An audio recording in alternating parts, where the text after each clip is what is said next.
Titimpla na naman ako ngayon mga katamobs ng pang cake kasi may nag-order na naman sa asawa ko ng customized cake. So ako na ngayon ang nagtitimpla kasi yung aking asawa ay busy din siya sa pagluluto ng mga order niyang ibang paluto ng mga ulam. Dati talaga mga katamobs ay wala talaga akong kalam-alam tungkol sa pagluluto ng cake, pagbibake ng cake, pagtitimpla ng cake. So dahil sa tinutulong-tulungan ko ang asawa ko, natuto na rin ako kung paano ginagawa at hanggang ngayon nga natuto na ako. Ako na ang pinapatimpla ng asawa ko at pinagbi-bake ng asawa ko. Salang ng mga hulmahan dun sa oven. Para nga naman hindi na siya makuha ng iba pang katulong at hindi na rin niya gagawin. Kaya ako na rin ang gumagawa ng dapat ginagawa niya. Para tulong-tulong na kami mga kadamobs. Yan mga kadamobs, naglulusaw ako ng butter. Hindi kasi siya pwedeng lusawin sa pamamagitan ng apoy kasi mag-iiba ang kanyang texture at lasa mga kadamobs. So kailangan ganyan, gamitan ng hand mixer. Tiyaga-tiyaga lang hanggang sa malusaw siya, parang magme-melt na siya. At pag nalusaw na siya mga kadamobs, nag-melt na, saka natin ilagay yung asukal, white sugar yan mga kadamobs. So imimix lang natin siya sa pamamagitan ng spatula mga kadamobs para pag hinan-mixer natin, yung asukal hindi magtalsikan. So ayan, nakikita nyo mga kadamobs, ginamitan ko na siya ng hand mixer para ma-mix din naman siya dun sa minimelt natin na butter, ganyan. At ayan, pinapakita ko ang sarili ko para naman ma-expose din ako sa video na to. Baka sabihin nyo, hindi ako ang gumagawa At pagkatapos nating haluin mga damobs, isunod naman natin ngayon ang ilagay ang ating fresh milk mga kadamobs. Ayan, para mas masarap ang ating gagawing cake. At wag nating sabay-sabayin ilagay lahat ng ingredients, kundi pa isa-isa lang kasi para yung textures nung ating ingredients ay talagang ma-absorb siya, mahalo siya na mabuti, hindi magkabuo-buo mga. Hahaluin lang natin. Ang trabahong ito ay medyo mangalay at kailangan lang ng pasensya mga kadamobs. At pag nahalo nyo ng mabuti, isunod naman natin ngayon na ilagay ang ating mga itlog. Kaya nilagay ko yan sa isang stainless mga kadamobs kasi hindi ko dinidiretso kasi minsan ang itlog na ating kukunin, minsan may sira. Kung ilidiretso mo dyan sa hinalo mo, baka sira yung itlog na yun. Madamay lahat ng mga ingredients na mix mo na. Kaya kailangan mong ihiwalay. Ilagay mo muna dun sa isang stainless or kahit sa anong lalagyanan para sigurado na hindi masira o masayang yung mga ingredients, yung mga hinahalo mo. So yan, hahalo-haluin mo lang hanggang sa ma-mix yung itlog na nilagay natin.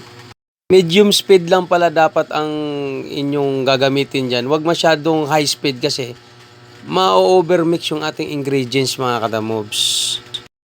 At pagkatapos lalagyan pala natin ng asin. Ang asin na yan ay pampabalance lang nung tamis. So kailangan yan kahit na kunting-kunti lang siya pero mahalaga yan sa ating ibibake na cake mga kadamobs.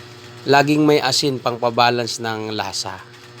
So, ihalo mo lang din siya at isunod yung ibang ingredients. Isusunod natin ilagay ang ating vanilla flavor. Kasi ang ating gagawing cake ngayon mga kadamobs ay vanilla flavor. So, yan, ilalagay natin ang ating vanilla o vanilla. Wahala na kayo dyan kung anong gusto nyong sabihin, vanilla o vanilla. Parehas lang siguro yan mga kadamobs. At pagkatapos, imimix nyo siya gamit ang hand mixer. Dapat medium speed lang para hindi ma-overmix ang ating ingredients. Isusunod natin ilagay ay ang baking soda. Kunti lang yan, mga 1 tablespoon lang. Imimix lang din nyo uli mga kadamobs. At syempre, hindi pwedeng mawala ang ating main ingredients, ang cake flour mga kadamobs. So kailangan nating salain para sigurado natin yung mga buo-buo ay madurog. Para pinong-pino ang ating cake flour. At isa na rin ang dahilan kaya natin sinasala kasi minsan ang cake flour natin mga kadamobs ay hindi natin maiwasan na mayroong mga insektong na andyan. So kailangan natin gawin yun para maiwasan natin ang mga insekto na masama sa ating cake mga kadamobs para maging malinis at ligtas ang ating cake mga kadamobs. Tapos nating salain mga kadamobs ay hahaluin natin. Hindi natin pwedeng gamitin ang hand mixer na. Kasi kapag meron ng cake flour, iniiwasan natin na ma-overmix. So hindi na pwede siyang haluin gamit ang hand mixer. So gaya na nakita nyo, hindi na hand mixer ang gamit ko. Mano-mano na ang ating paghahalo kapag meron ng cake flour mga kadamobs. Napapansin nyo mga kadamobs ay lumapot ang aking ginagawa.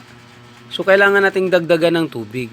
So ang pagdagdag ng tubig nito mga kadamobs ay tatansyahin nyo lang kung malapot na or magnaw na.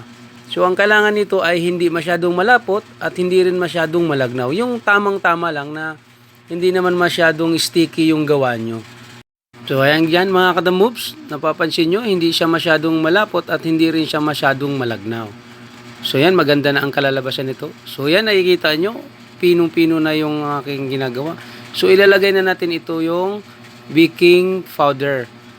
Kasi ang baking powder mga kadamobs, nilalagay yan sa pinakahuling timplahan na kasi bawal ito ma-overmix. Kasi pag na-overmix itong baking powder, hindi siya aalsa. So kailangan huli siyang ilalagay. Ayan mga kadamobs, halong-halo na siya, pinong-pino na pero hindi ko in-overmix yan. Ready na yan para ilagay sa ating baking pan. Pero kailangan pala mga kadamobs, ang ating baking pan ay lalagyan natin ng parchment paper para hindi dumikit yung mismong cake doon sa puwet at iwas masunog.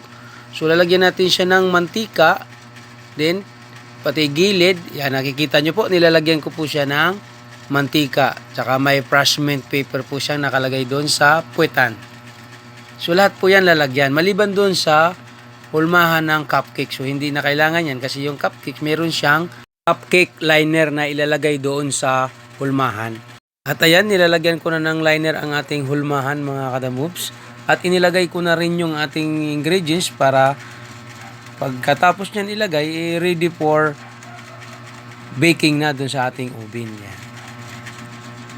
So yan mga kadamobs, yung mga hulmahan natin ay huwag natin masyadong punuin. So mga 1/4 lang ang dami niya dun sa pinaka-hulmahan kasi aalsa naman yan mga kadamobs. So ibibake yan mga maximum of 40 minutes mga kadamobs. Set nyo ang inyong oven sa medium heat lang, 120 degrees mga kadamobs. At ito na ang cake na binake ko, na-decorate na ng asawa ko. Happy 40th birthday, Red Horse Design. Thank you for watching.